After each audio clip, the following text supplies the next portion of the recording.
Welcome to the inaugural MCoC Illuminati podcast. We've got a massive show for you tonight. Our main topic is going to be actually the Defender Cadence. I think it's undeniable. We are getting defenders, then attackers, and it feels like the cadence of them has sped up significantly. But before we get too far on that, I want to introduce the co-hosts for tonight's show. You know all three of them. We've got the two Adams, the spreadsheet wizards over there in the Book of Ashanti, Tier 1, Masters War, the whole thing.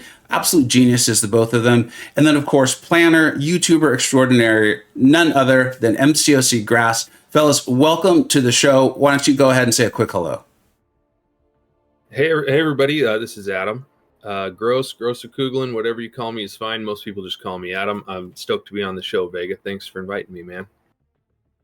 This is Adamantium here. Equally excited to be on the show. Thank you. What's up? I'm Grass. I'm very excited to be on the show as well. I'm glad we are finally able to start doing this. So I think all of you know this. This is part of the MCoC Illuminati, the people that have been helping out with the rankings for over 5 years for the general tier list, the battlegrounds tier list, the relics tier list, and we've got some other ones coming your way. So make sure you keep an eye out for that. We're going to start off with the outline for today's show is we're going to start off talking about this squad builder. I know some people say it's poker, which seems to both excite some people and make other people very disappointed or want nothing to do with it. We will quickly talk about the raids month, how that's going for everyone. It's pretty challenging, at least it has been for my alliance, who's doing nightmare raids every single week, but we have managed to get through it. We will also talk about the return of the war map, right? No, it's no longer the big thing, which again, my alliance upside, we're currently in gold 1, about to get into platinum 1 here, or platinum 5, I believe it is. We have mixed feelings on it, and I'll be representing that while the other fellas here will be talking about, hey, they're in their 6th season of Masters War, Tier 1. They might be a little bit more excited to see the full map come back. And then, as I said in the introduction, we're going to get into the main topic, which is the Defender Cadence. A lot of this is going to be based on an absolutely phenomenal video that Grass put out, really articulating and putting a lot of facts and numbers to something I've been trying to articulate to you over the last 2 years. This young man did it in about 25 minutes, what took me 2 years. So let's go ahead and jump into the first of the timely topics, which is none other than the squad builder. Now, my audience has gotten to hear me talk about this. I'm a big fan of it. Let's go ahead and start off, though, hear from someone else that's not me. We'll start off with Grass, kind of give us your thoughts on it, and then we'll move on to Adamantium and then Adam.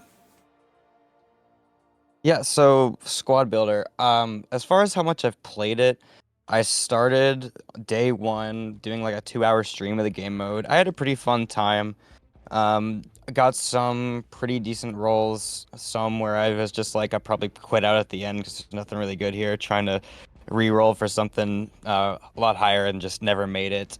And yeah, I enjoyed it for those 2 hours.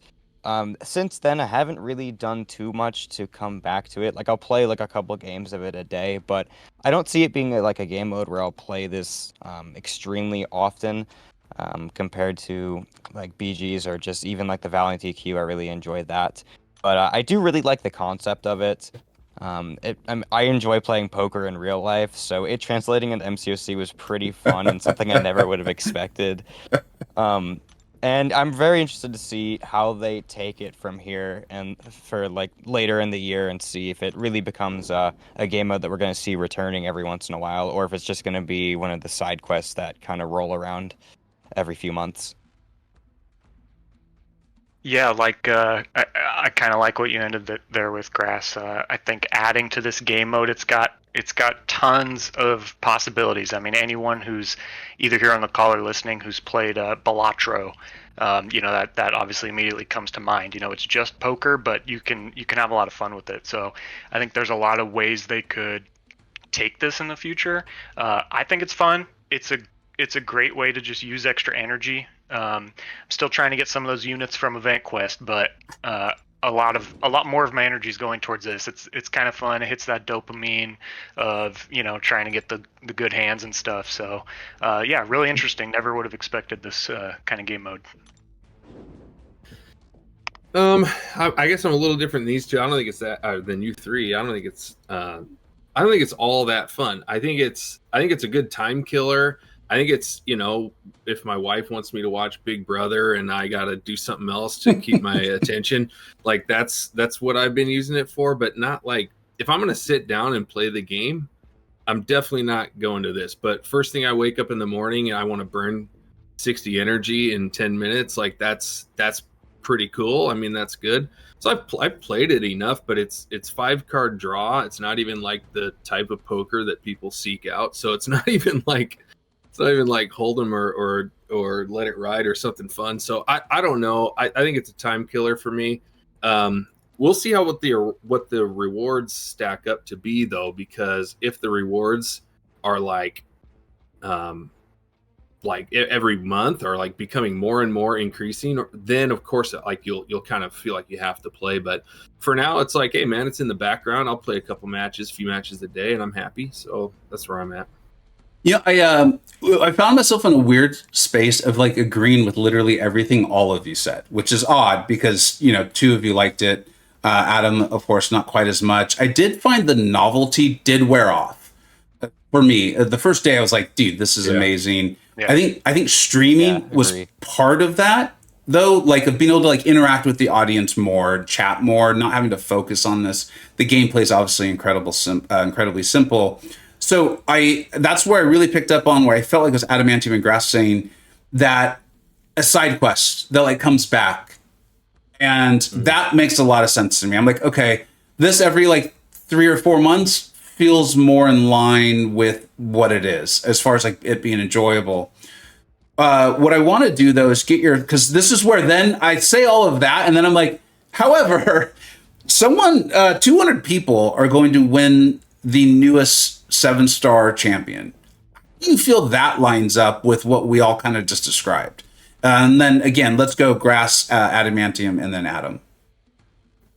Very reminiscent of Arena. Like, yeah, I've seen people play this for like 13 hours a day, just trying to stack up as high as you can. And as what happened when Arena introduced 6 stars into like the prize pool, you never know what the scores are going to look like the first week. So maybe people are just playing way more than they actually need to reach that 7-star high evolutionary. But I do think it's going to be much more time consuming than even maybe when Arena introduced 6 stars. But I doubt that they do this every single month where they add the featured champion into that top 200 pool, even if the side quest comes back. I feel like this could be just like a one-time thing, but who knows what happens. I'm not personally a massive fan of them putting that in the top 10 pool just because of how grindy it is, or top 200 pool because of how grindy it is, and it's something I would never really commit to. But it's just rewarding players for the same reason that Arena awards them. It's just a little bit, not a little bit, but it's very much more valuable. So yeah, it's I thought exactly the same about Arena. It's like an insane month-long Arena. I think it's cool. I'm nowhere near gonna get it. It's not for me. I do like that they kind of scaled up signature levels in the reward. I think it's pretty cool that number 1 gets I think it's like 11 copies. So that's cool. I mean, it's not for me. It's not targeted at someone like me. It's something that's, I feel like, a fair enough chase that it also doesn't feel super unfair to everybody who doesn't get it. I mean, it's one champion. What do you say all the time, Vega? Nope. There's no single champion that you need, right? So it's cool for the people who are chase it. Yeah, I'm not mad about the 200 people getting this guy, and but just kind of prove my point about what a kind of brain numbing mode this is. I played 3 matches of this since we've been recording this podcast, so it's like it's just a total like click and why I don't get why you got an arena fight in the middle of this poker game either, but look, I don't hate it, I don't love it. It's a way to burn time and energy, and the 200 people who grind for this guy, God bless them, man, because I've already seen a few people over 1 million points, which is just nuts. I mean, Steel's at 1.2 or something like that, I think I read. So it's crazy amount of time. They should get something. if you're not doing arena matches between your poker hands, I don't even know what kind of poker you're playing. That's my big takeaway from that. And what's really interesting to me is that like the meat of tonight's show is going to be about how every champion now feels important, and yet none of us seem to be too worried or fussed about them literally giving away the newest, biggest, baddest defender in MCoC for what's essentially poker or mind numbing. Like, I think it's just going to be interesting to kind of keep that all into context. And I know a lot of you are like, he's not the baddest. There's a guy named Serpent. You seem to have forgotten about him. All right, let's move on to the second topic, which is the return of raids. But the first time ever, we're literally getting a whole month of raids. Sometimes you want a good thing and then you get like all of them at once. And I will admit, it feels a little bit like that. I'm running an alliance. We're doing exceptionally well. But, we have war, and I've noticed this is our first war where we're like, hey, people, you need to join war and move forward. Very few people have been able to join alliance nightmare raids. They keep changing the bosses, which I think is part of the thematics of a whole month of it. I'm just going to call it like it is. This isn't about being negative. It's not about being positive. It's just about being like forthright and acknowledging what's happening. Is it does feel like Nightmare Raids is often bugged or something is off the first day or two. My alliance is doing a really good job of figuring out a problem solving. We've taken breaks when we felt like Spidey Supreme potentially wasn't working correctly. We waited like almost 24 hours, found out, turns out, wasn't working correctly. So I'm really proud of my whole group there. But that's us. I'm in the CCP. Like, I don't know if that's everyone's experience. We're getting through it. I'm ultimately happy because I'm getting a ton of radiance. How have you guys actually liked it? And how do you think it's playing out for the game? Let's go with Adamantium, then Adam, and then Grass. Oh, man. Let's not be positive or negative. Let's just be real here. Yeah. I was really nervous when, not really nervous. I was very apprehensive when, we're here and we're getting a month of raids. I mean, raids have, in my opinion, never gone off super smoothly. Even when there aren't bugs, I don't want to turn this into a raid rant, but between the pools of champions, most of them not working, the nodes being confusing. I mean, it's a tough game mode, and I think the best thing it has going for it is that it replaces regular Alliance quest. So it can kind of never do wrong from that perspective. Like it's always going to be able to say at least it's not Alliance quest. I don't. Some of the stuff, I don't know why it's still a problem. I don't know why it's still possible to bring a champion that doesn't work. I don't know why those things happen. There was a really cool mechanic on Ares, the Ares boss recently, called Vigor. And that just flat out increases all damage dealt. It's not an attack boost.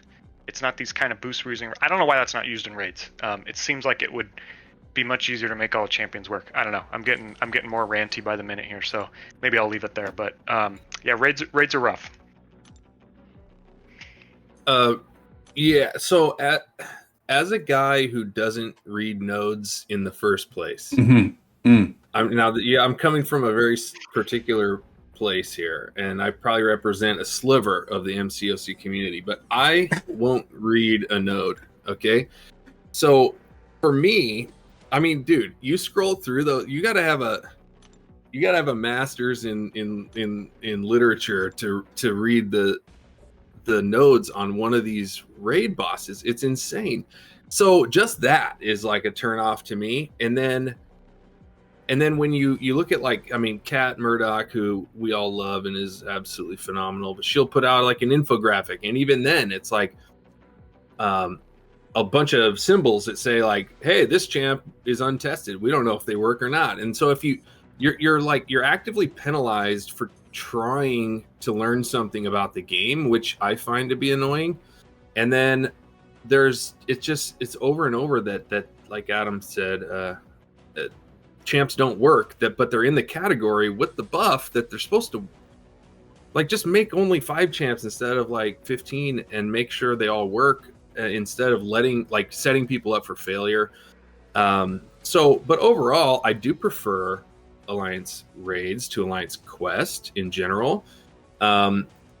the one other thing I'll say about it is that it at least in our alliance, we have some like dominant player, like we have some like amazing players in our alliance, and I'm sure in a lot of the top tier alliances it's the same. But like I'll log into the game and it's noon, like raids have been open for 2 hours and somebody's like already, hey, just took down Rintra, and I'm like, how did you do that with no charges? Oh, because they had some particular champ. Whereas other people are struggling to even come close to the damage cap because of their combo, and so it's too easy for one person to carry. Versus it's hard. It's not even. It's not balanced. It doesn't make people feel like they're participating, or maybe that's how it's intended. So I don't know. I've actually enjoyed Raids Month quite a bit so far. I like the game mode in general, especially compared to AQ. Obviously, it's an easy thing to pick on, but I've enjoyed the different types of bosses we've seen throughout the month. I always try to find a new raid attacker for myself every week just to try new things. Like first week I used Jack, then I used Red Guardian, then I'm using Phoenix in current week 3. But even then, like I can understand where there's just so much reading. It helps for me where I plan the raid assignments for my BG and I'm always on the left side. I try to keep people on like the same exact left, middle, or right if I can help it, because it's like then you have at least in your head a bit of memory as to like, okay, this first one on the left, I'm supposed to get the charges by doing mediums or doing lights whenever they want me to. And then the next one, it's do the dash back, knockdown, light when not stunned challenges and stuff like that. So I have those a bit more ingrained in my head. So that definitely helps me progress faster when it comes to ramping up. None of the attackers I've used so far felt bad. I feel like most of the raid attackers I've used in testing have been good enough to where like I've made a video on using them. The only exception I remember was using Black Panther Civil War. And that's what that goes to what like Adam said, where it's like, why don't we use Vigor now? Because Black Panther's burst damage doesn't scale with anything except base attack, so it was like completely pointless for him being there. Yeah, it kind of makes you wonder when they were like, let's include him and make people realize they were wrong. Like there's an element of like, why are they there? Like, I know I interrupted you, but I'm curious actually. Can you think of why they might be there? Do you think this is supposed to be like the end game, right? Of like high tier players. Do you think that's possibly part of it? Because one of the things I feel like I'm hearing from you, Grass, is like you plan this out. And so maybe it's not surprising that you've not had very many bad experiences, while the people who don't read the nodes are like, I joined and my champion doesn't work. Like those might be related. I don't know. I'm not a scientist, but I think there might be some cause and effect. Yeah, and I will admit that like a lot of the attackers that I assign my players are ones that I know for a fact work. I usually do all the testing stuff on myself, actually. And yeah, I will never suggest anyone use Black Panther Civil War again, because that was absolutely miserable. But like as far as why he's there, like I really don't know. I genuinely have no idea, because again, without Vigor being the way to increase damage, it just doesn't make sense when his primary damage is held back with base attack only. Like same reason that you wouldn't put Gallon in the type of pool. I'm pretty sure Gallon's never been in the raids pool, but I could be wrong. But they're probably like, guess who's in the pool next week? Here comes Gallon. To kind of like Adam's point though, because I feel like I'm somewhere in between there on my like willingness and desire to read nodes and wanting to help. Like I definitely am not planning for my alliance. The guys are figuring this out on their own. That's kind of part of the alliance. There is I think it was week 1 or it was a recent week. I really wanted to play with Red Guardian and I brought him in, and then I went up against Gentle, and I was like, within seconds realized how bad of an idea that was. And it hit me that it feels like potentially part of the design, that's a good word. The design philosophy might be, we intentionally have some bad options. The idea is that we want you to work together. Like there's no longer all the links of AQ, but as a little group of 3, one of your attackers is often going to be bad for the fight. And so you need to plan it out with your mates that you have 2 good attackers. Is that lining up with your guys' experience? Not necessarily are you saying like it's definitely a part of the philosophy, but is that lining up with what you're experiencing right now? And just going in. So there's like a charge builder. Like, yes. Oh, I'm the charge builder yes. in my group of 3, and the other 2 are the damage dealers. Yeah, think of it like a role-playing game, and like one champion's the tank for the node, and the other 2 are like the mage and the archer in the back, just unloading the DPS. Well, fair enough, but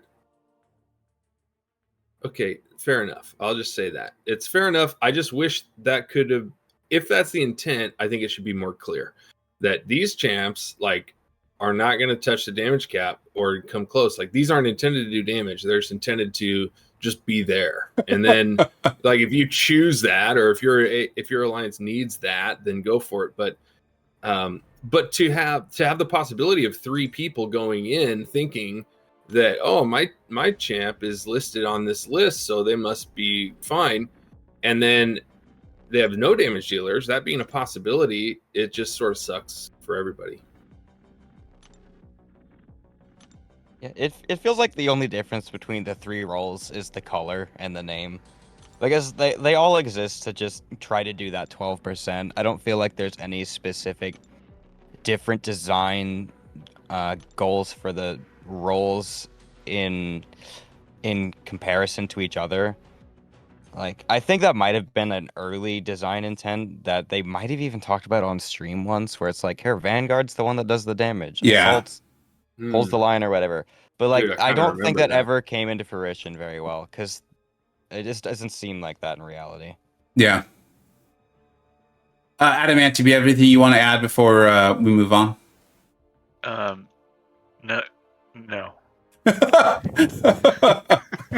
So the one thing that's clear is we all agree it's better than map 8.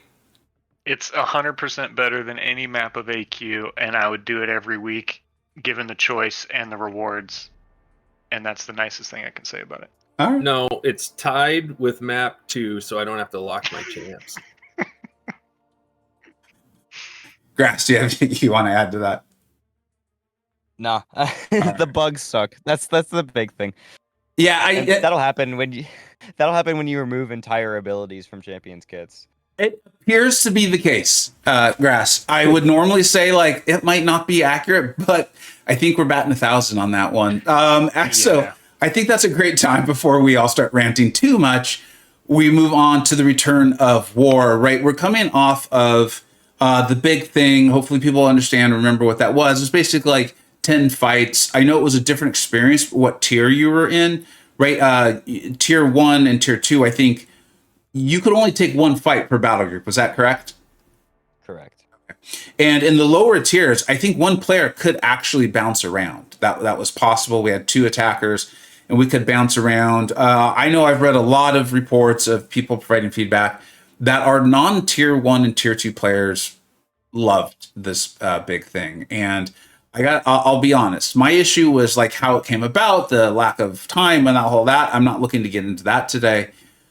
Once I actually started playing it, I absolutely loved it. I absolutely loved it. I thought it was a lot of fun. I thought it hit like that whole dopamine. I felt like it was very clear, kind of to Adam's point about raids. I was like, I read the thing. It's saying if I'm immune to this or if I do that, then I'm going to get a bunch of whatever it was, and it's going to make me do really big damage. Like, it felt pretty clear cut what I was supposed to do.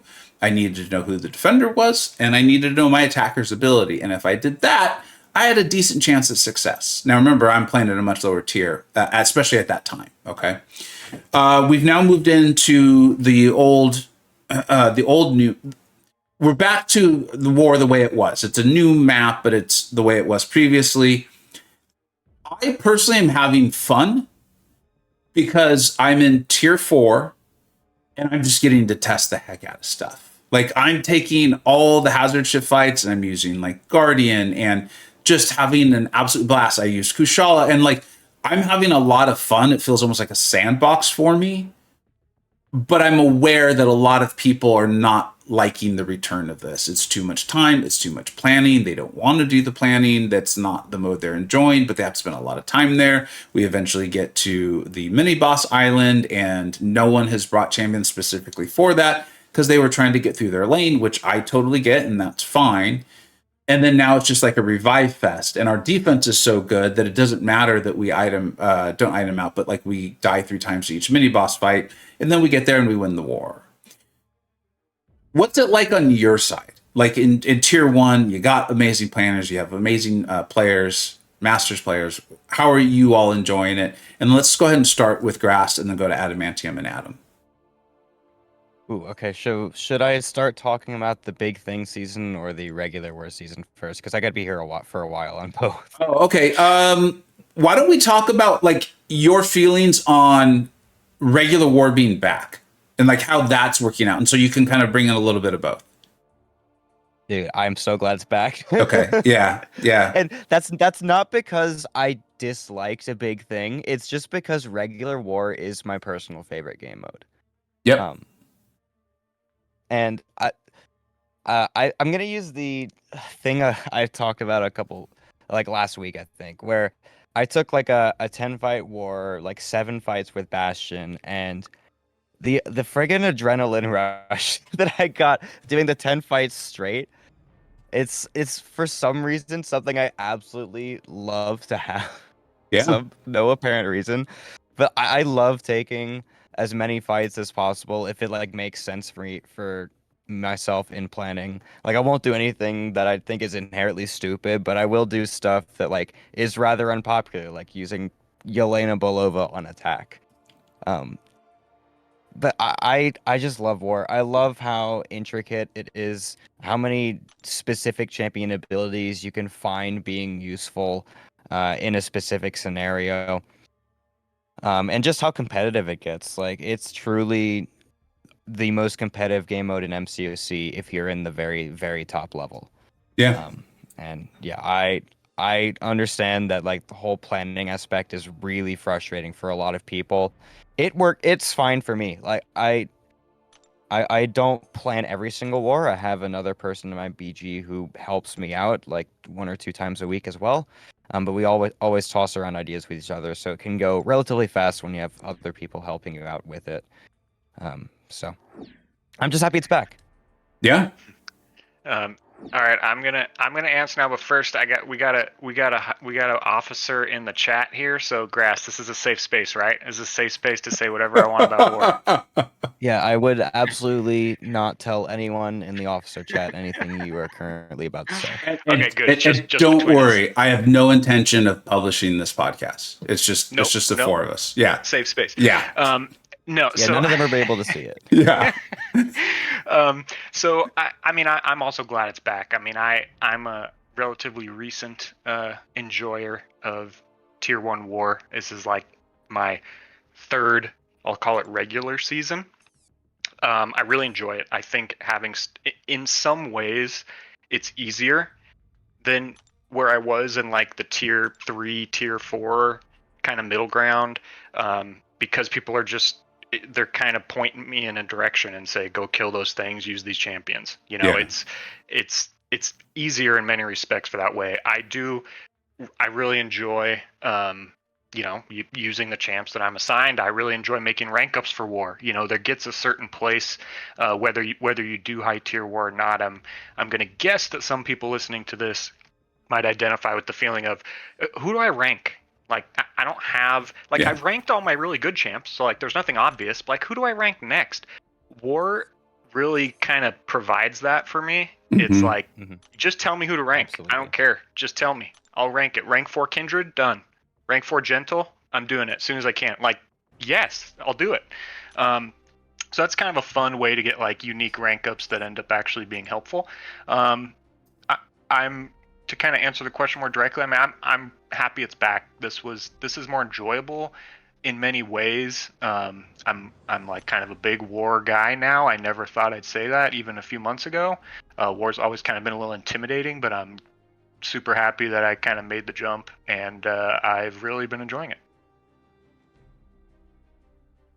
I'm on the same page as Adam there, except for one small wrinkle, which is that I was in tier 1 prior years, 2, 3, 4 years or whatever it was years ago, and and I hated it. I mean, it was toxic. It was like, Yeah. you died once and everybody would just pile on, and I'm like, God damn, like I just trying to be like, I did my best. Like I personally, I hate in real life, in video games, in relationships, in anything.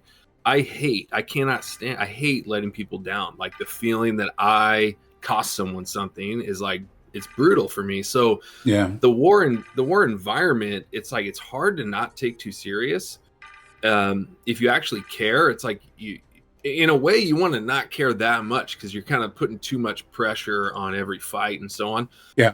But now, like, I'm just gonna. I'm not kissing your ass here, Grass. But our alliance is awesome, man. It's like, dude, everyone's super friendly, supportive, helpful. You know, it's like you die, like you'll get 5 messages right away, like, dude, don't sweat it, man. Like that's a tough fight. So it all kind of is about the environment for me. And right now, I like war. But let me answer your initial question. I also liked the big thing a lot because I'm a guy with I have a somewhat limited amount of time to play this video game, and so the thought of just, hey, telling my wife, hey babe, I'll be down in 20 minutes. Yep. I gotta do a war fight versus, hey, I'll be down in an hour because I gotta practice and duel and I got 6 fights this war. Like it was much less stressful and much less demanding. And it was kind of fun putting up that fat damage with all those boosts. And I really kind of liked it. It's like if you really love your job, like you love your job, but like they gave you like a month vacation, you'd still appreciate that vacation. You'd be like, dude, I relaxed. It was awesome. But then, yeah, maybe you do want to go back to work. And that's kind of what I feel like this war has been. I like the new, I like the old, I liked it all, but the break was nice for me. That makes a lot of sense. I really like that analogy about the vacation and all that. And I yeah, that tracks. And for what it's worth, I've actually had communications with Strange. That's the leader of Ashanti there. And I came away really impressed. And it's not surprising me to hear the things you all are saying about this alliance in particular. As someone who's played in a variety of tier 1 locations for a long time, I'm definitely aware of how toxic various places can be. And I was always lucky to find a couple of places that weren't that. But they do seem to be a little more rare than what's common. And so Ashanti definitely appears to be a pretty special place. Does anyone have anything they want to add to kind of the war topic before we move on to our main topic for the evening? I can talk about a big thing season a little more, I guess. I'll admit you don't sound overly excited about it. It wasn't bad. It wasn't bad. It was just something that I thought was okay. Yeah. And I'd like to see come back every once in a while, but not as a permanent thing. That's interesting to hear because you're like literally who I thought would have hated everything it stood for. Like everything about it. I thought I would too. Yeah. What would be interesting is if they brought it back in like a summer sort of thing. Like it's part of like, we think people are on vacation and I was thinking I wanted it to be holidays. The Christmas season. Yeah. The Christmas season for war. Because last year yeah, they did a 9-week season instead of regular war. I think this would be perfect, and you could run through the entire month of December with just the one fight war, and you probably wouldn't have to cut it for the holidays and stuff.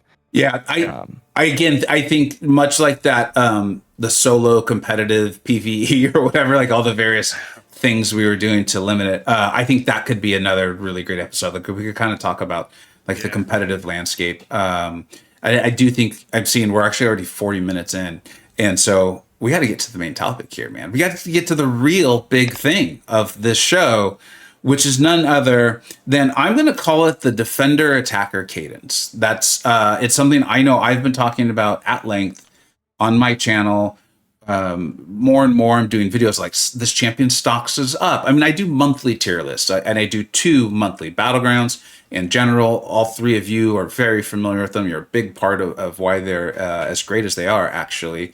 And one of the biggest things that's been easier and easier to articulate of late is this champion. You know, you guys are, if you're looking at the screen, Deathless Thanos has come out. He is a very tough defender as far as like he has a massive health pool. He's got all these like stall mechanics. These attackers are going to be good for him. As a result, they are more valuable in moving up. I mean, like we literally put a score that can let you know, are they more valuable or less valuable than they used to be? And yet we've gotten to a point now where it feels like undeniable that this is happening. It has to feel intentional. Whether it is or not, we can never obviously know for sure. Kabam's not going to be like, yes, it is intentional. And Grass, thanks to Grass here, Grass did a absolutely amazing video. It will be linked in the description. If you have not seen it, you need to see it. If you're not subscribed to his channel, you need to go subscribe. Then come back and listen to the rest of this.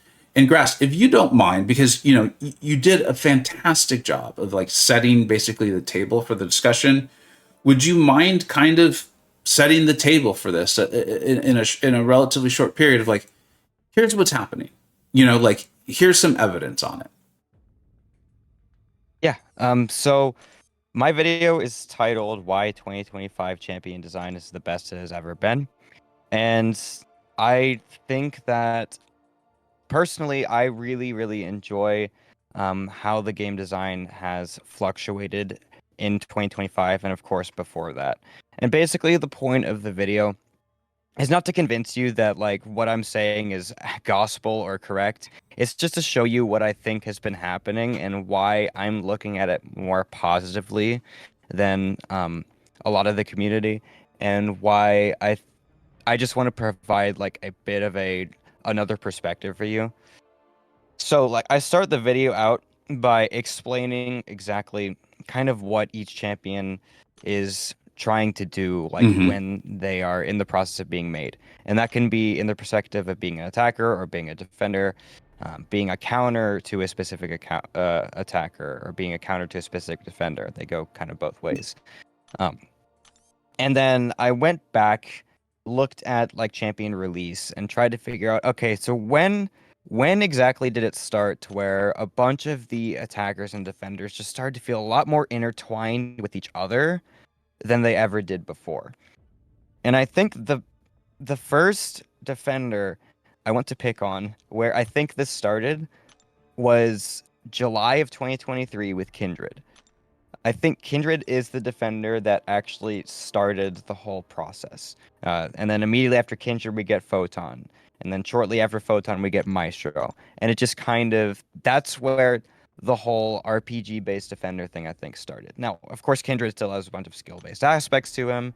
And a lot of defenders still do, even like Photon Dixon has skill-based aspects to them. But the main goal, the thing that Kindred is asking you to do, is to try to use a champion with degen resistance.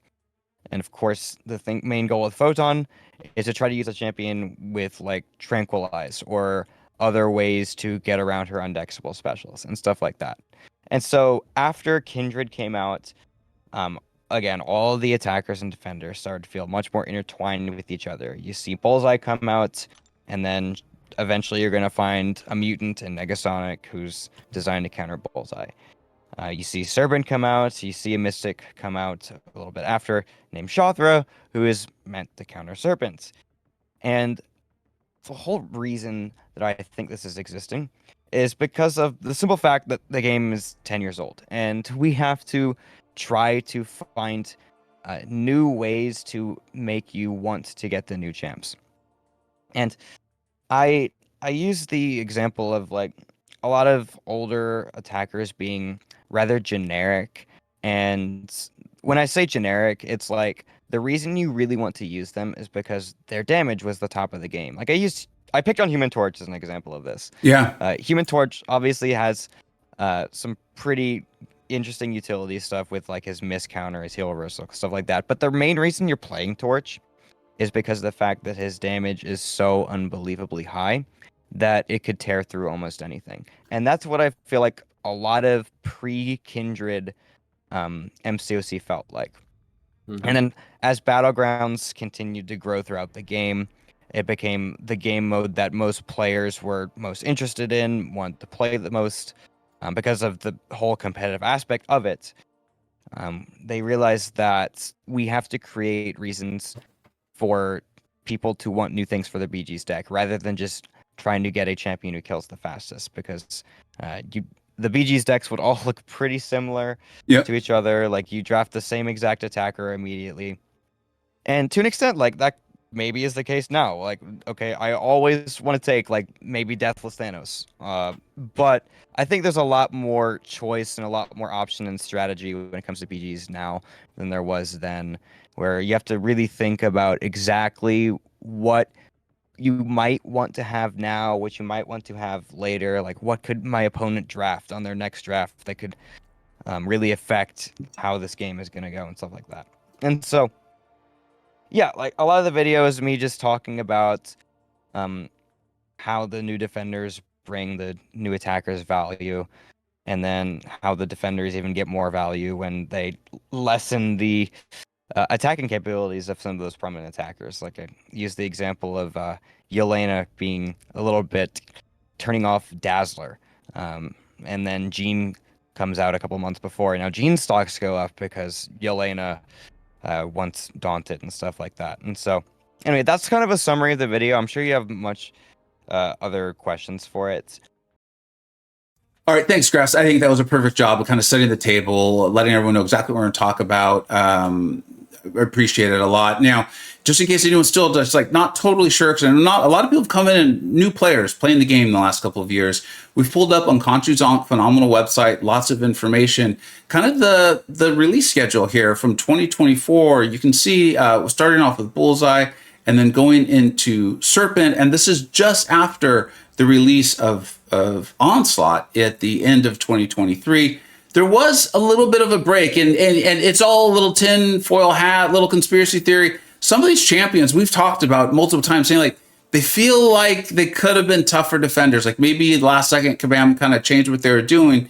And then as we head to the end of the year, we get Enchantress, which is, a tough defender, let's just call it. And then we get into Deathless Thanos, who's obviously difficult. And then we get into 2025.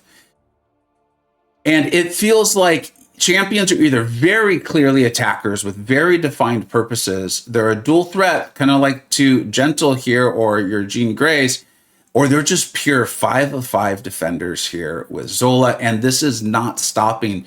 Literally tomorrow, the day after the recording of this, we've got the next 5 of 5 defender coming into the game in High Evolutionary.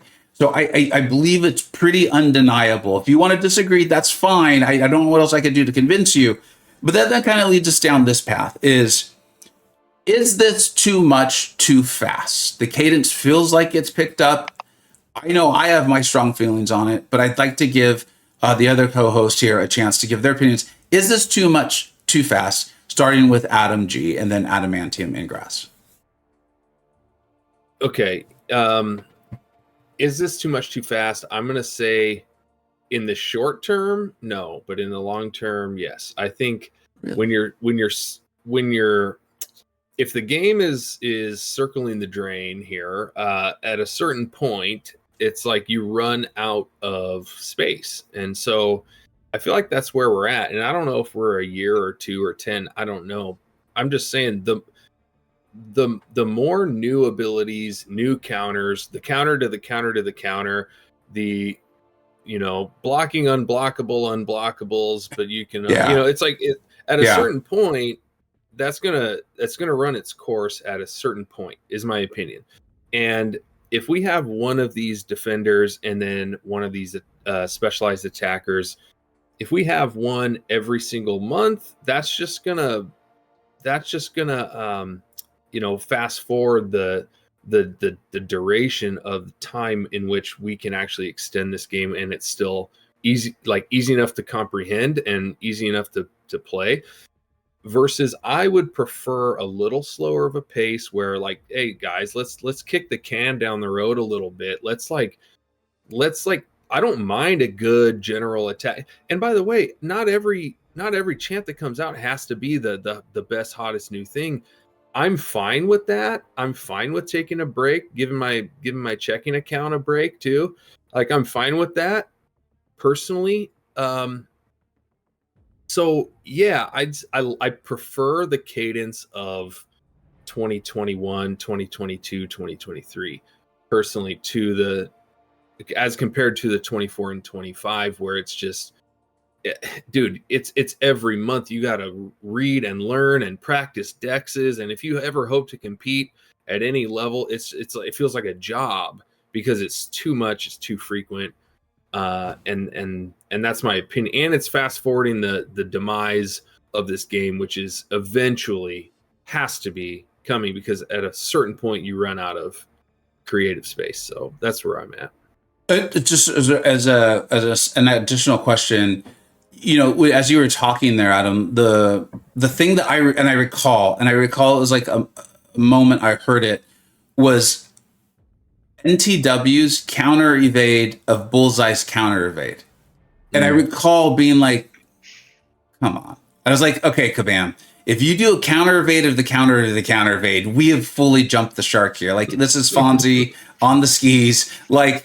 And like as you're saying it, I have a crystal memory in my brain of like, dude, seriously, this is what you guys are doing now. And so I hear what you're saying. I mean, that makes a lot of sense. Adamantium, what do you think? Is this too much too fast? Anything based on what Adam said? Yeah, I think I may end up contradicting myself here. I'm just a guy. Yeah. I'm just a guy. I don't make the game. I just have opinions in there, and like many of us, they sometimes contradict. So I think in 2024 it started to get too fast. I think there was, perhaps a response to that slowed things down a little bit. Then they definitely ramped back up.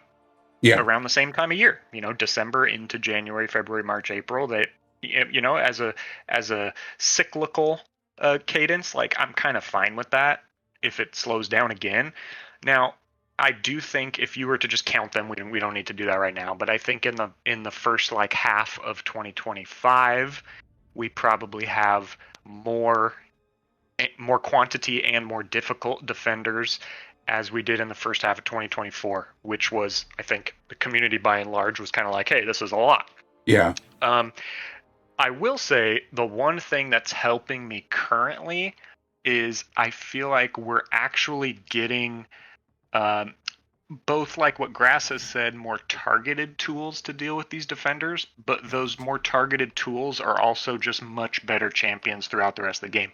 Bastion is just destroying the entire game.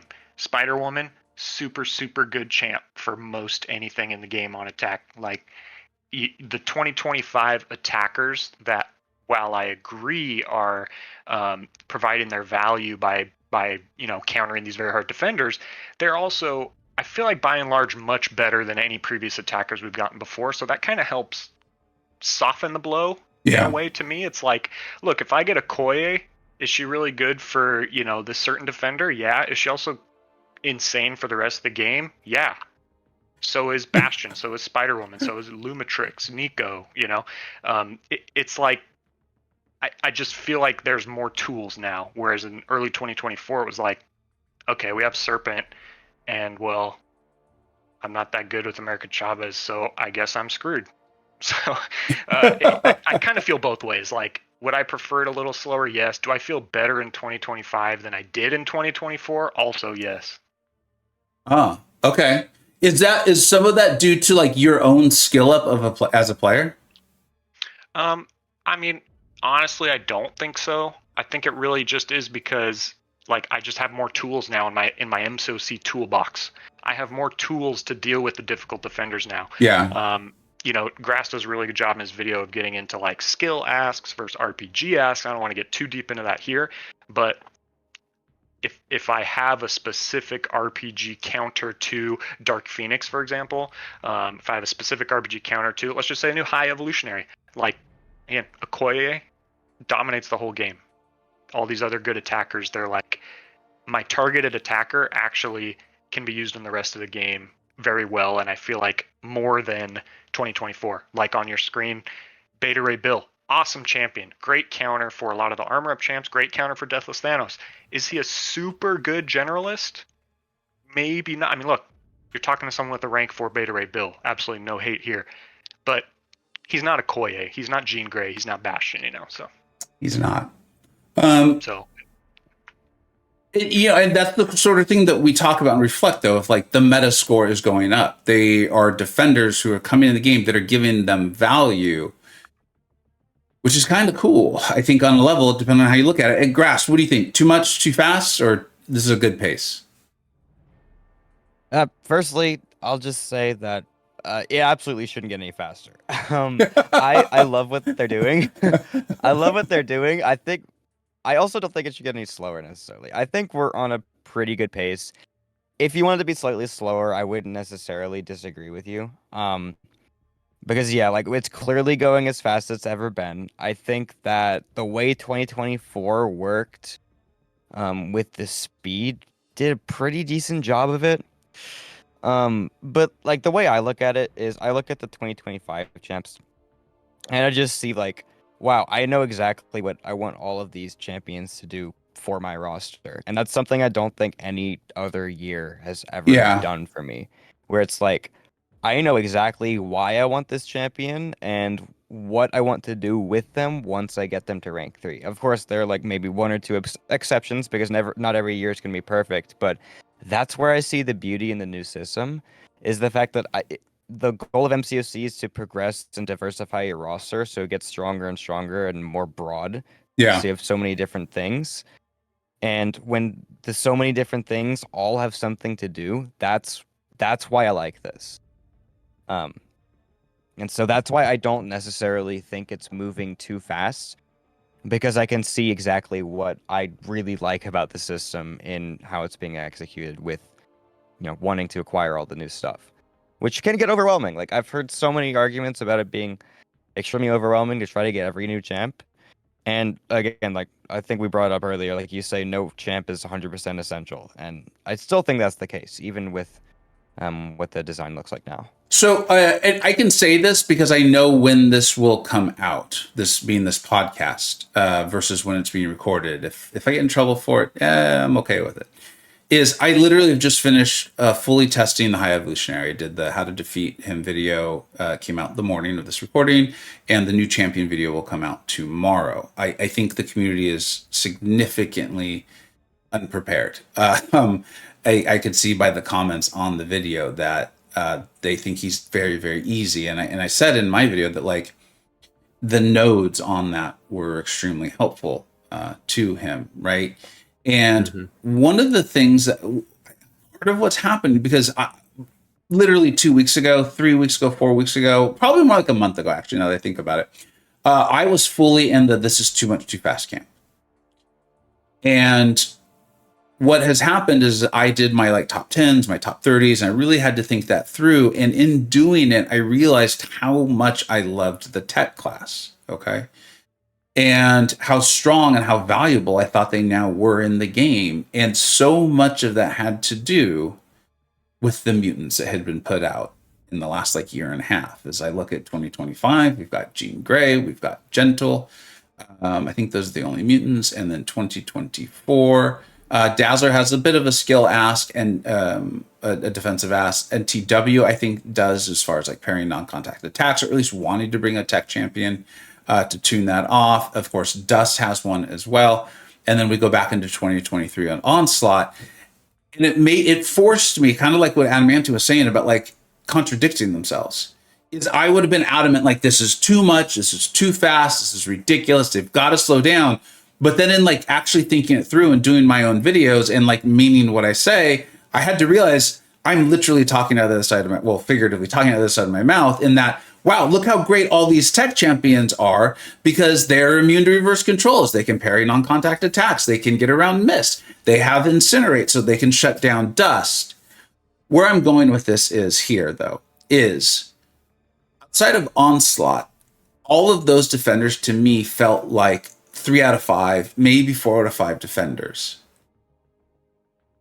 Do you prefer defenders like that, or more your serpent bullseye style, what I think Kabam is calling a 5 out of 5, where like you need to have a counter, and that's the tie-in with High Evolutionary is if you have a champion who can increase their combo easily, he's really not that bad. I show a trick in the video on how to get around what I think will be some tough nodes for him. If you don't have a champion that can get around combo or build their combo, he might kill you. Like, it's that simple. Do you have thoughts on the different types of defenders that you prefer or think are better or superior for the game than others? And let's go ahead and start with Grass. Let's start with Grass on this one. I think a mix of both works out pretty well. Yeah. And I also look at it a little bit class by class, where I like Evo specifically as a 5 out of 5 defender release because I look at the science class and I'm like, this is probably the worst defender class in the game. So giving it a 5 out of 5 defender boost really makes a lot of sense. And it really brings some value to some skill attackers, as we're going to eventually see once Evo becomes more popular on BG's defense with other skill attackers getting ranked and stuff. Yeah. And then on the other side, it's like, okay, do we really need another 5 out of 5 Cosmic Defender? I mean, Maestro, Serpent, Deathless Thanos already exists. And so, like, in that case, I'm like, okay, maybe a 3.5, 4 out of 5 Defender in the Cosmic class would make more sense than another 5 out of 5. Whereas, again, I really like Evo as a 5 out of 5, but if Dark Phoenix was a little bit worse, I also might like that. So like I think mixing them up depending on like what each class needs the most at the current time is a really good way of balancing it.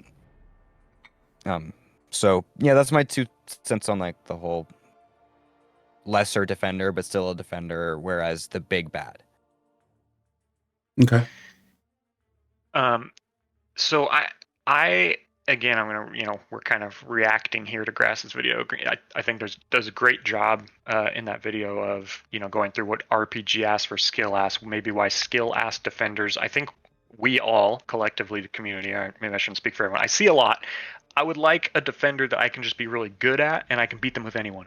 Like, it should reward my skill. It should reward my skill. I mean, sure, but that doesn't really have a long shelf life either.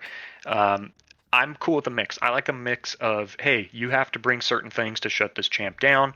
Also, if you bring a lot of skill, maybe you don't have to shut as many things down, but you kind of have to answer some things in their kit.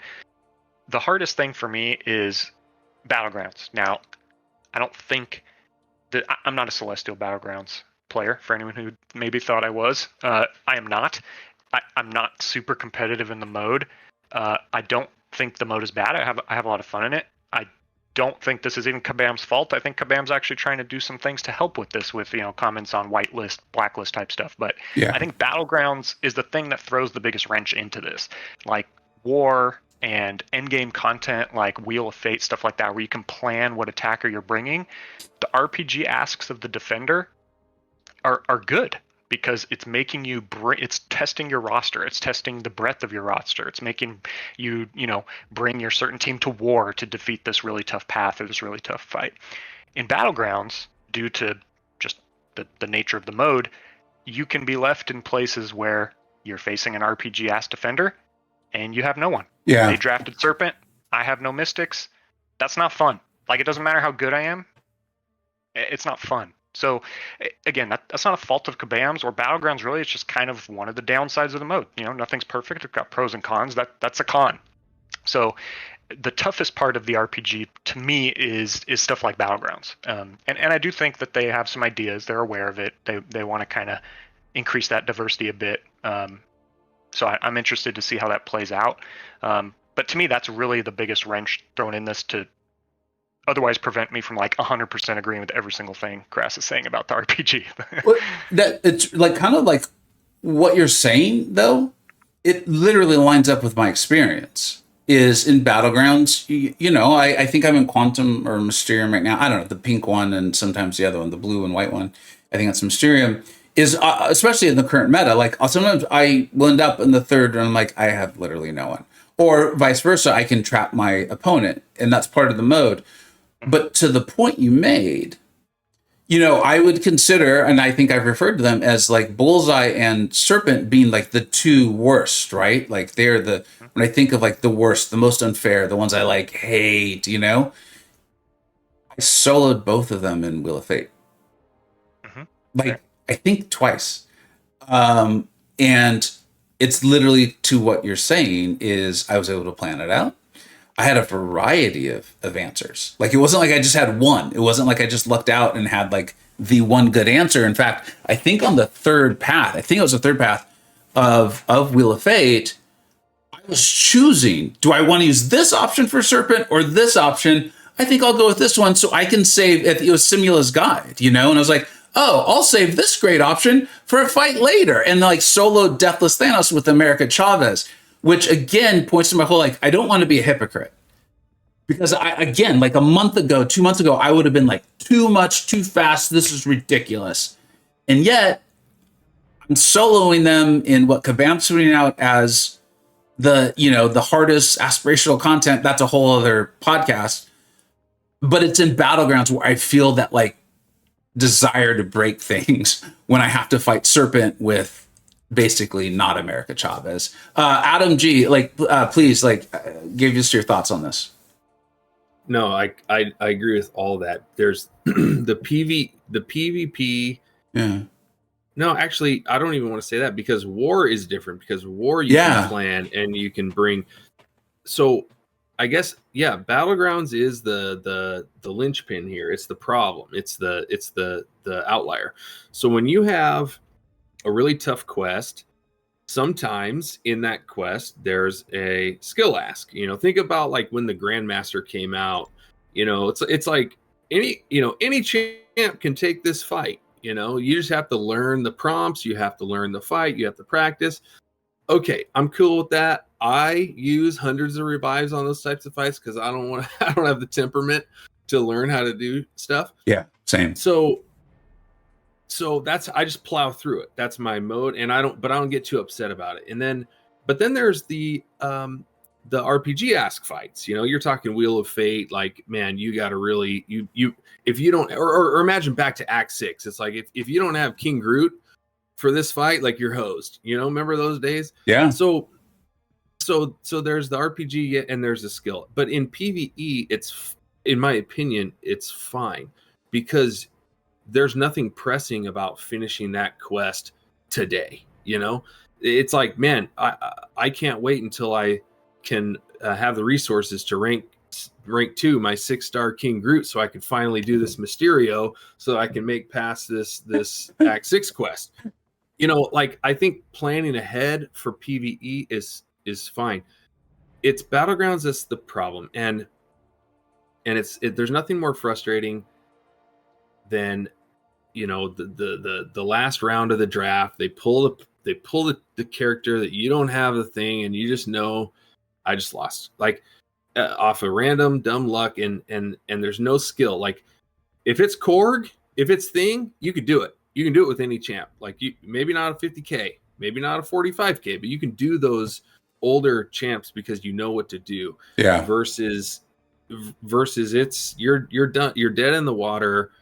You're dead in the water if it's Bullseye or if it's Yelena or if it's Serpent or whatever, and you don't have if it's you don't have the right champ. You might as well just quit, and that's I think a terrible feeling.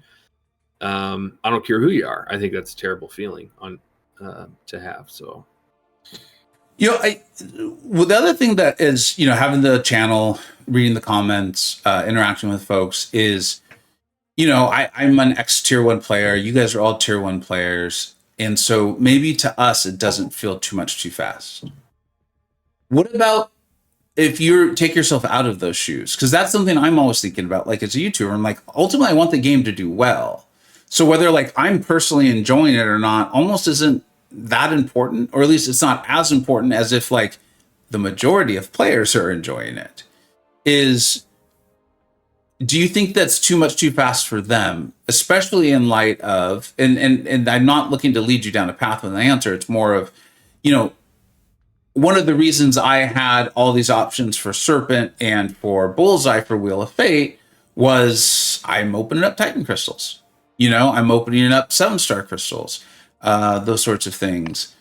As far as like a broader game, not just our own personal experience, what's your estimation of, is it too much too fast for them? If it's too much for us, it's too much for them. I mean, I'm perfectly willing to spend money on this godforsaken video game. I am. Side note, I'm happier when I spend less money. Not because I have more money to spend on other things, but because it's actually cool to spin a crystal and get something I don't have. Versus when I'm buying every champ every month, every time, then every crystal is rendered meaningless because I have everything already. So I actually have more fun in the game when I'm spending very little. And I mean, Adam's over there laughing. Very, very little by my standards. Okay. So, but the point is, if it's too much too fast for me or for us in this chat, this channel, and this podcast, it's definitely way too much, way too fast for the, rank and file, the run of the mill player. I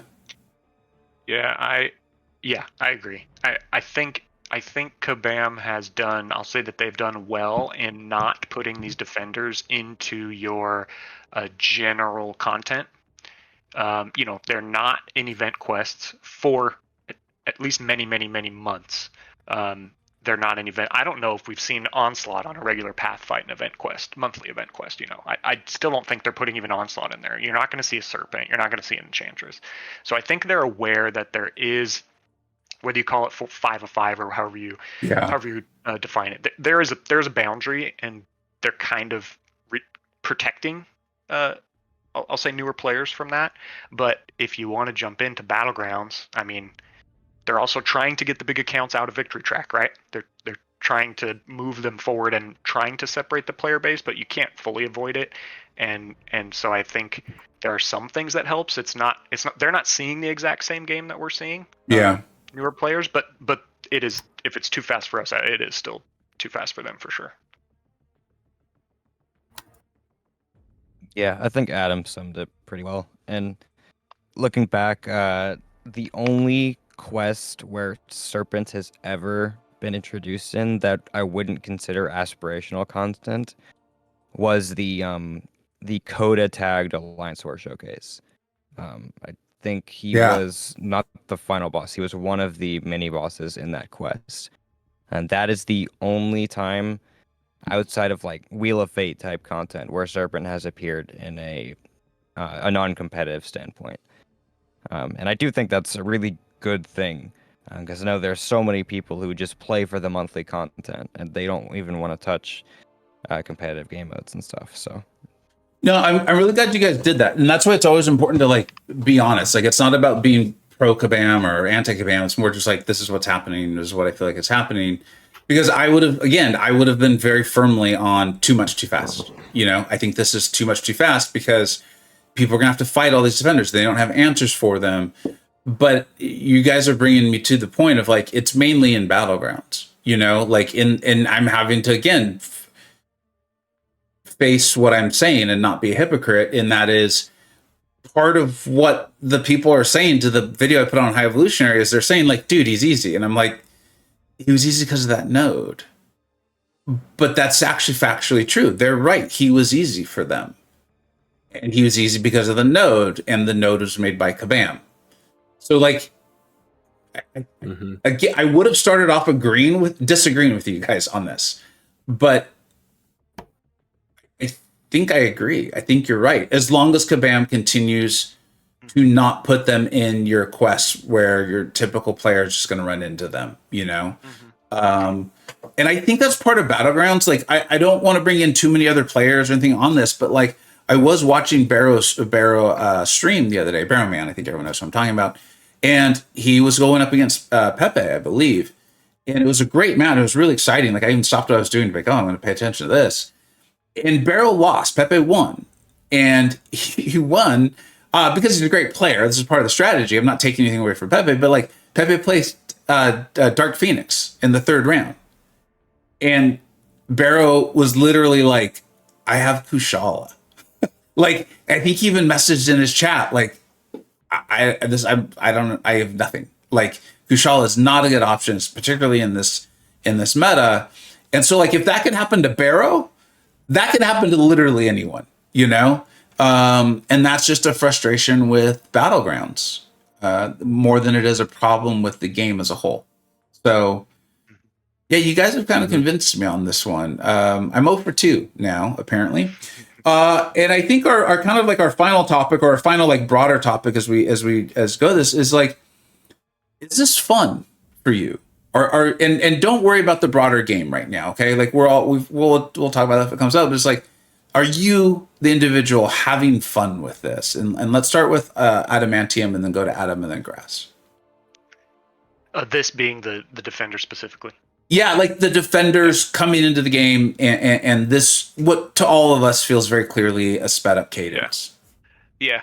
I mean, I don't think I can honestly say no, even though, like I said, I'd prefer it was slower. If I had my druthers, it would be a bit slower, but I mean, I am having fun. Ever since Vancouver a couple years ago, I mean, I've been kind of ramping up on just my involvement and fun in the game and community and stuff. I mean, I am having fun.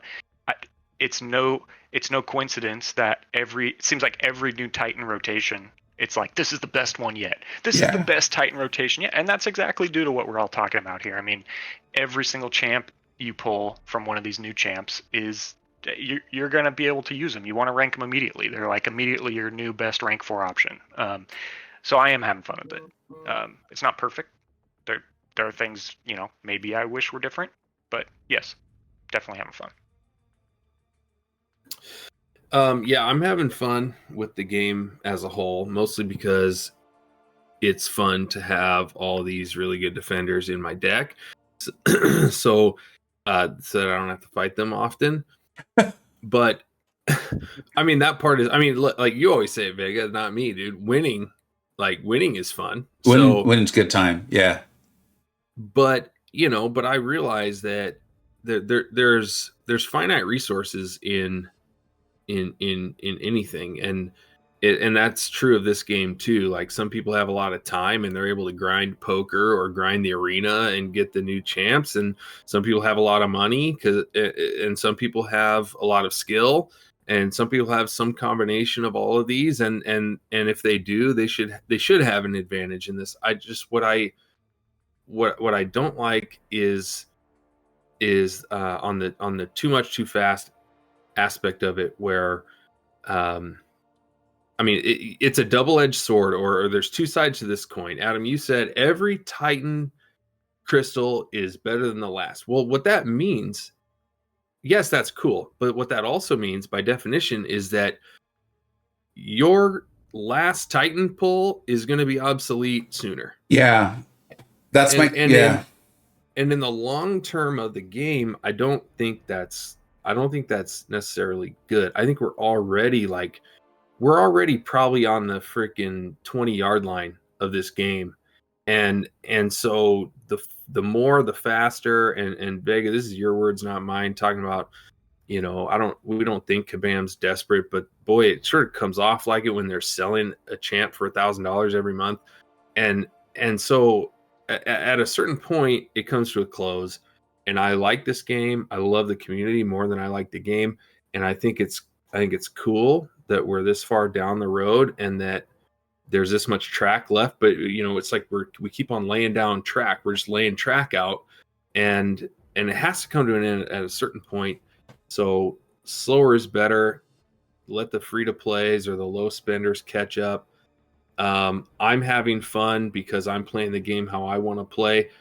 There's probably more people than not that can't play the game that they would truly like to play it because of one of the time or skill or money resources that they're lacking in, and that is a bummer. So sorry for the long answer to a short question.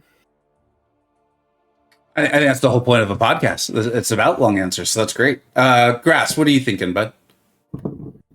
Yeah, I mean, I think it's fun, but a lot of that's coming from the perspective of me enjoying finding out, hey, this random thing actually makes sense and it works. Yeah.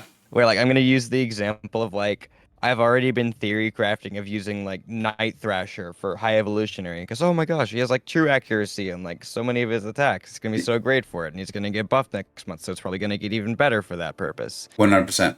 Or like I still have Silver Sable in my BG stack because hey, this is like my favorite option for Photon because I love her disorient being so strong. I can just shut off all of Photon's debuff application and stuff like that. And I just like finding new reasons to play champs I already like. And as if that just keeps continuing going forward, I'm gonna be happy with it. And always finding a new reason to try to want to use the new champs, which I've said multiple times.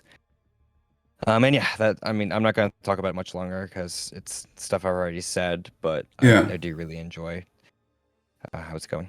One of the things that, I find myself enjoying it because I've chosen to dive into it. And I think if you try to fight that this has happened, but keep playing the game, I think you're just going to be outrageously frustrated. Yep. And so I've chosen to dive into it because, it helps my channel. Like if I just am like, oh, well, high evolutionary, I don't know. I'm pressing buttons and nothing's happening. I'm dying. That's bad. That's a really bad video. That's a bad stream. That's a bad thing. And so diving into it. And what I have found is that I personally am having fun, but I think there's one or two very clear reasons to me. Is I'm finding a sense of discovery of what works for the puzzle. Not like, and I feel like I can talk about this. I started to go down this and then I swerved to something else. High evolutionary, Okoye is great. But so is Black Cat, who I had felt like, shoot, she's good for Photon. I don't really see things that much anymore. I don't know if I want Black Cat in my deck outside of like very particular metas where she's shutting something off. And I didn't think of Black Cat because I think of her as like an ability accuracy reducer, and a lot of like high evolutionary stuff it is immune or he has really high bars for it. But she's phenomenal for it. I too, and I realized it sounded like I was confirming that Night Thrash will be good. I actually don't know. I have no idea. I have no idea what that kit looks like. But I too was like Grass, where I'm like, oh, okay, wait, I bet Night Thrasher might be cool, right? Because he even has a thing where like on knockdowns and like maybe he'll be able to do something with severe debuffs. And so what's happened, in my opinion, and I've been saying this for a really long time. I'm not saying I like predicted this. I didn't know it would be to this extent. But I feel like it's probably now like almost like 4 years ago. It feels like Kabam decided we can either stop MCoC and make MCoC 2, or we could just build a whole new game on top of it. And I feel like the biggest frustration points have been when it's not clear, where, Adam, to use your analogy, it feels like we're on the 20-yard line. And I'm like, shit, you guys are out of ideas. And now you're just doing the countervade to the countervade to the countervade. Like, I don't like that. But what I feel... It's so funny. It is. But what I feel like happens now, and I mean this, and I want your guys' thoughts. If you're like, you're wrong, I want to hear it, is I look at High Evo, and I'm like, wait a minute. Okoye, who's not that long ago, but still, she's been the Titan for a bit. Yelena, who's very, very new. Black Cat, and I know there's one I'm missing. Medusa has like some not bad, but she was for sale. Stark Spider-Man. I'm not kidding. In shorter fights, keep your eye out. I showed that in the video. I look at Yelena. Wants Daunted, right? There's Gentle sitting right there. There's Jean Grey. And then you go all the way back to 2023, which is Onslaught. Then you go to the buffed Mr. Sinister, who I think everyone, if you do Nightmare raids, can select him for free. If you have that chance, select him. Don't be dumb. If you don't have him, take him. Then I look at Dark Phoenix, and she has brought back the relevance of Hood, who for me, because of Serpent, was kind of falling out. And I could keep going on. I don't want to do 30-minute soliloquy here. I'm finding a lot of these defenders feel like they're actually giving renaissance to older champions or to other champions. and kind of use Grass's term, they're giving them something to do. And so like, I actually feel like Kabam may have turned a corner here, where at least from me, my very, very personal, like narrow point of view, I'm actually past the frustration stage. Where if they keep this up, now I don't want a 5-of-5 every month. Like if you look at this, it's Dark Phoenix, Yelena. Nico has a lot of defensive threat. People haven't realized that yet, but I think they're starting to. And then we've got Carolina and Maker. I don't think either of them's like great defenders. And then High Evolutionary. I don't want that cadence. But if we move to like, I don't know, like a 4 defender every 2 months, and it brings up, it makes another champion more relevant. I'm actually pretty happy. I think that's pretty cool. And I'd love to hear your guys' thoughts and be like, I don't know what you're talking about, Vega. You're wrong. And if not, do you think that's kind of cool? Are you enjoying that aspect? Let's start with Grass, actually. Oh no, you're absolutely right. I'm trying to find like a good example right now. I mean, like, here's one, just to kind of, as you think it through, Grass, is like Spider-Woman. Dude, she's brutal. And when I fight a champion, when I fight her in Battlegrounds, I thought Nick Fury was a good counter. I then realized I was playing against someone who did not have the Inequity Mastery enabled. Because now I am, and Nick Fury is not doing what I thought he would. And so now I'm bringing Venom back. Venom's been phenomenal for me. Because he shuts off the Vade from Spider-Verse heroes, right? So like... Oh, I know exactly the example I want to use. Yeah, go for it, please. Dude, when Bullseye came out and I started bringing Emma Frost back. Yeah, that's a good one. I think that's exactly the one that relates to me the most when trying to bring back a really old champion who just felt like they didn't really do much. With a new defender coming out, giving that very old attacker relevancy again. It creates more like 7-star introductions as well. Like Emma probably became a 7-star, not too short, but I don't think she came out as a 7-star too long before Bullseye came out. Like it was maybe 5 months or so. Yeah.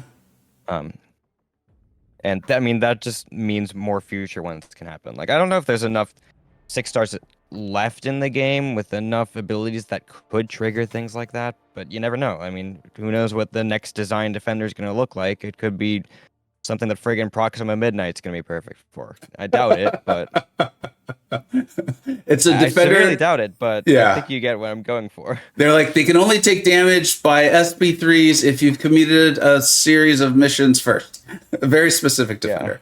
Yeah. Adamantium, what do you think? Yeah, absolutely. I mean, I if anyone listening thinks no, I'd love to see why in the comments. But I mean, I'd gotta think everyone wants to use their older favorite champions that might be falling out of favor. I mean, you were kind enough to use that Black Panther Civil War footage. I've loved him ever since his rework. I think he's going to be a decent option for High Evolution. Like, how cool is that he comes back? You've kind of seen me complain lightheartedly often about I want to use him, but I just can't use him for a lot. So it's cool to have him come back. It's cool that Iceman works great for Dark Phoenix. Yeah. It's cool that Sentinel, one of the oldest champs in the game, I know he got buffed up, but he's really good for Zola. These things are really cool. So yeah, I agree. I mean, it's cool and it's fun. Now that Kabam has felt like we're in a spot where they can bring in the old OPs, the Human Torches and the Nick Furies and that type of like what used to be next level. We're never going to see him as a 7-star, and now we are. So, I mean, maybe we see Archangel and Magneto, and we see these other formerly broken champions, Kitty and Ghost, and who knows, Doom. But I think we all fell in love with this game during that time when we loved those characters, and so any way to bring them back, or any way to expose us to or like have a little trip down memory lane, even I'm all for that. I'm all for that. But that still doesn't take away from the fact that, we got a limited track here, and I firmly believe that it has to slow down, or else we're talking about a different video game in 5 years. Yeah, and let me be clear. What I feel like is this is like the finishing of whatever this phase was. Once this is done, once they've, maybe there's another Mystic Defender that needs to come out that's kind of more in that 5-of-5 sort of level. And then they can like take a little bit of a break because they've brought relevance to a bunch of champions. They've opened up a lot of space. We'll see ultimately what they do, because I do think 2 or 3 months of pushing this too far, that's no good. I just know that right now, literally right now, if you all have played this game for quite a while, there used to be the meme of the guy who was falling asleep next to what appeared to be his wife or what have you. And he's dreaming about like what champion he's going to pull in the crystal. Do you guys remember this? Yeah. And I could relate to that. I could be, I remember like save for Blade. Blade's coming. Blade Day. It's coming, man. I was like, oh my God, I'm so excited. I'm saving my crystals or whatever. And I don't do that anymore. I haven't done that for years. Now, what I do now is I'm like, okay, who else could be good for High Evolutionary? Like, okay, there's got to be someone else. And Medusa was good for this reason. Maybe there's another champion I'm missing. And so I'm more trying to figure out the puzzle than I am hoping I get lucky and get the answer. Mm-hmm. And I'm really enjoying that. And that kind of, I think, hits something you said, Adam. It was like, I've also found the less that's spent, the more that's enjoyed. I think there's a titration there. I'm not trying to make it sound like free to play is having the most fun. Let's go ahead and just move on to Adamantium. Yeah, I mean, just like you're saying, Grass, like being able to, spend your time thinking about who's going to be good for this defender, who can I use here? Oh, I can use this. I haven't seen anyone do that before. Like, that's fun. I've said numerous times I enjoy talking about this game more than I actually enjoy playing this game. So I already said earlier that I'm enjoying playing this game. So you must know how fun this is for me. So thanks again for having me on, Vega. Absolutely. I think that's going to wrap it up. But I want to give everyone else the last moment to say anything they had. Let's go with Adam and then Grass. I think I've said my piece. I've made my point. I don't know. I don't even think I had a point. My point is that I love the game. I love the direction. If it slows down, that's even better. Vega, you're the main guy around here. You're like the glue man for me, and it's your Discord and your channel. It's like keeps us all engaged, and it's a good thing, man. So I love it. I hope it doesn't end anytime soon, and I appreciate the opportunity to be on the inaugural podcast. Yeah. Let's go ahead and go Grass, then I'll do a closing. Yeah, I just hope people can start to see a few of the positives with the new champion release and stuff, and why I like it. I hope other people try to understand that as well. And I'm really glad to get to talk about it. Like, I like talking about this topic. I like talking about weird stuff in the game in general. This podcast obviously was a perfect opportunity for that. So again, I thank you for starting this whole thing. And yeah, if the game's still around in 5 years, I will probably still be talking about this exact same stupidity. So yeah, anyway, it's something I really enjoy, and so I'm just glad I got to be here. Yeah, absolutely. I appreciate you guys all doing that. In fact, Adamantium, you didn't really know that was going to be the closing. Is there anything else you wanted to add, bud? Yeah, I kind of started the end. I feel like I was like, all right, podcast over. Yeah, you're like, all right, I'm going to bed. Turn off the lights. Yeah, I mean, not a whole lot more to add. I really do enjoy talking about the game a lot, and thank you for the invitation here and letting me be involved in your other various channels and tier list adventures. It's been a pleasure. I like meeting the people, the community. Grass, thank you for making our alliance so awesome. Yeah. Adam, glad you can thank be you part for of being it. you, man. Thank you for being you. Hey, man. Didn't want to leave you out. Thanks, buddy. These guys, viewers, you guys got to know the reason that spreadsheet has all those check boxes to make it very personalized for your experience. It's because of these two guys, and they're saying like, "Thank you to me." That's a bunch of hogwash. I thank you to them. Like the tier list, you got to go back a few years. You should just be me reading off a bunch of names that I had ordered with the rest of the Illuminati. So Thank you to them for all that knowledge and all the sharing. Grass coming in and just like home. It's like from day one. So thank you very much. Thank you, viewer, for if you've made it this far. Thank you.